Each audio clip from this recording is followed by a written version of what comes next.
In this question, we're asked to find the smallest and the largest head sizes that this engineering company has to manufacture their hats for, rather. So we're given that the men's head sizes, which is what we're designing for, have a mean of 6.7 inches and a standard deviation of 0.8 inches.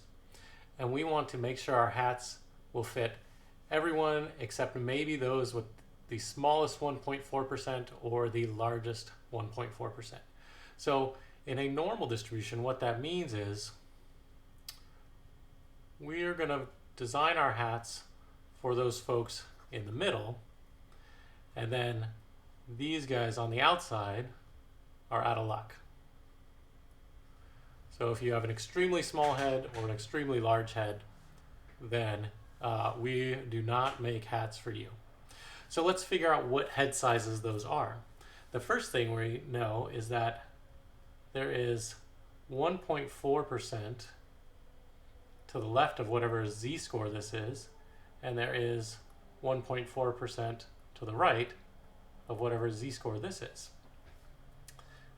Now, we know how to find a z-score that has 0.014 to the left. One way is on the table, and another way is on a spreadsheet. So first of all, the table method, I'm going to try to find 0.014, and of course be careful not to find 0.0014, always a common mistake. We're looking for 0.014. That's pretty close, 0.0143, but I can actually get closer if I go down the next row, 0.0139, and that gives me a z-score of negative 2.2. So I know that this z-score is negative 2.2. Now, because of the symmetry of the table, the other side, because it has the same probability to the right, will be 2.2. But as a suggestion, just because it won't always be the same probability to the left and the right, you can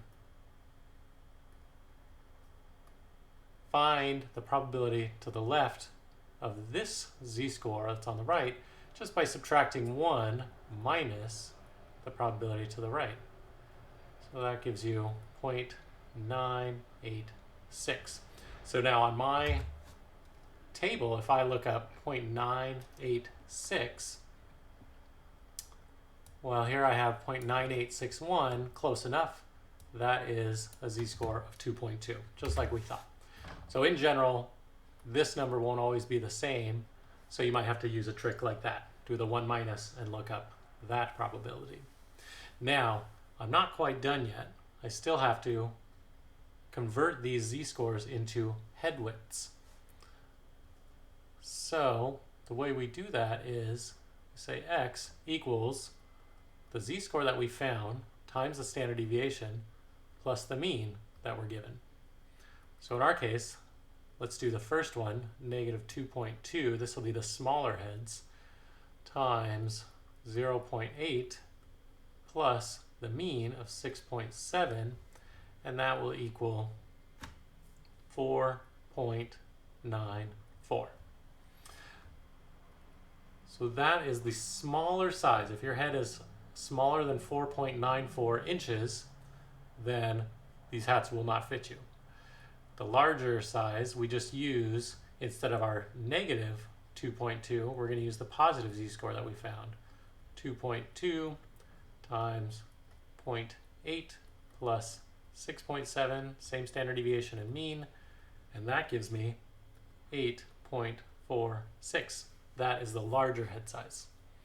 Now, to find these z-scores, if you wanted to use a spreadsheet instead, we're going to use the inverse normal function, which is equals norm dot in.s.inv, and that will give you, so let me type in the probability to the left, it's 0.014. That gives me my negative z-score, negative 2.197. We'll round that to negative 2.2, which is what we found on the table. And then the other one I'll do negative norm s dot dist, and I will get I'm going to plug in 0.986. And the z-score with that probability to the left is 0.8. Oh, excuse me.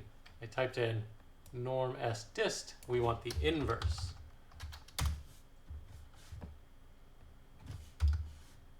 Is going to give me positive 2.2. Now, then we can convert those just like we did here by hand.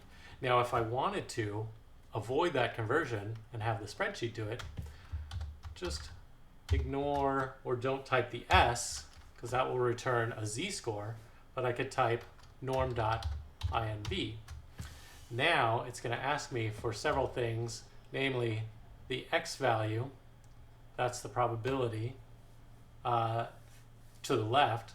It's going to ask me for the mean and the standard deviation, and that way it can do this conversion for me. So, for example, if I type in 0.014, then I give it the mean, 6.7, and then the standard deviation, it will give me the 4.94 conversion already done.